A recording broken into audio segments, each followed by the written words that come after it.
আসসালামু আলাইকুম, সবাই কেমন আছেন? আলহামদুলিল্লাহ আমি ভালো আছি, আপনাদের দোয়ায়। অনেক দিন পরে ভিডিও করলাম। অনেক দিন ভিডিও করা হয় নাই, কেন যে অনেক ব্যস্ত হয়ে পড়েছি ছেলে মেয়ের কারণে।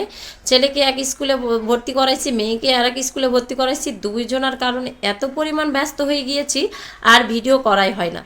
অনেক দিন হয়ে গেল ভিডিও করি নাই। আজকে মেয়েকে দিয়ে আসলাম, দিয়ে এসে ভাবলাম যে এলোমেলো বাসাটা আপনাদের সঙ্গে একটু শেয়ার করি। সব সময় তো গোছানো বাসায় দেখেন, এখন একটু এলোমেলো বাসাটা দেখেন।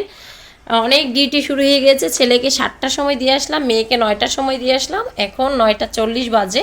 12টার সময় আবার মেয়েকে নিতে যাব, ছেলেকে নিতে যাব আবার 1টার সময়। বলেন, এতবার যদি বাইরে বের হতে হয়, বোরকা পরতে হয়, হিজাব আটকানোর পরে আর কি এসে ভিডিও করতে ইচ্ছা করে? আবার সংসারে তো যাবতীয় কাজ আছেই, রান্না বান্না, বাচ্চাদের খাওয়ানো, বাচ্চাদের গোসল করানো, ঘুমানো, পড়ানো, কত যে ডিউটি। আমার হাজবেন্ড কি বলে জানেন? যে মেয়েরা যে পরিমাণ পরিশ্রম করে, যে পরিমাণ কষ্ট করে, এদেরকে ছেলেদের চাইতেও বেতন বেশি হওয়া উচিত। এদের পরিশ্রমের মূল্য অনেক, পরিশ্রম করে। আমার হাজবেন্ড সেই প্রশংসা করে যে মেয়েদের কষ্ট অনেক বেশি, কারণ মেয়েরা যে পরিমাণ কষ্ট করে সংসারের পিছনে, আমরা ছেলেরা হইলে হয়তো করতে পারতাম না। এই কথাটা শোনার পরে মনটা ভরে যায় না? বলেন তো, হাজবেন্ড যদি প্রশংসা কারো করে, হাজব্যান্ডের প্রশংসা পাইতে সবার ভালো লাগে। এই যে এলোমেলো বাসায় একটু দেখাচ্ছি। এখন আমি স্কুল থেকে এসে সবে বোরকাটা খুলছি, এখন সব গুছিয়ে নিব। খালি মশারিগুলো খুলে রেখে চলে গেছিলাম। এই যে আপনাদের সঙ্গে হয়তো এটা শেয়ার করা হয় নাই, এটা বেশ তিন তিন মাস যাবৎ মনে হয় বানাই নিছি। এটা আমি নিচ্ছিলাম মেয়েদের খেলনা রাখার জন্য, কিন্তু খেলনা রাখা হচ্ছে না। এই সুন্দর সুন্দর কাপ, কাপ, তারপরে হচ্ছে এই যে এগুলোই রেখেছি, শোপিস টোপিস আর কি। এই যে এগুলোই রেখেছি, খেলনা রাখা হচ্ছে না।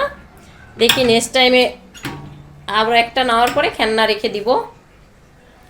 এই যে কেমন হয়েছে অবশ্যই কমেন্ট করে জানাবেন। অনেক দিন যেহেতু ভিডিও দেই না, এই জন্য আপনাদের সঙ্গে শেয়ার করা হয় নাই। এটা একটা কর্নারের মতো। আর এই যে ওয়ার্ডরোবের কাপড়টা ধুয়ে দিয়েছি। এই যে আমার মানি প্লান্টের গাছ দেখছেন। আমার হাজব্যান্ড টিভিটা চালু করে রেখে চলে গেছিলেন, আর টিভিটা অন করাই আছে। এই যে মানি প্ল্যান্টের গাছটা অনেক সুন্দর। আমি কয়েকটা এরকম করে সেল করছি। এরকম মানে আমার মানি প্ল্যান্টের গাছগুলো অনেক হেলদি, মাশাল্লাহ, অনেক হেলদি আর অনেক ভালো লাগে। আমি সব জায়গাতে মানি প্ল্যান্টের গাছ রেখে দিই।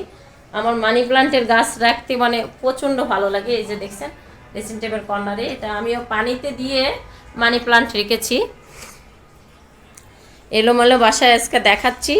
সব সময় তো গোছানো বাসা দেখানো সম্ভব হয় না, যেহেতু এখন এই যে সব 12টার মধ্যে একটু ঝেড়ে মুছে পরিষ্কার করে নিব। মোটামুটি পরিষ্কার আছে, ঝেড়ে মুছে একটু পরিষ্কার করে নিব। ভাত বসাইছি, ভাত হয়ে গিয়েছে, আর একটু রান্না করে নিব। এত তাড়াহুড়োর কারণে 12টার মধ্যে সব রান্না তো শেষ করতে পারি না, একটা করে রেখে যাই, আবার বিকালে একটা করি, দুটা রান্না করতে পারি না।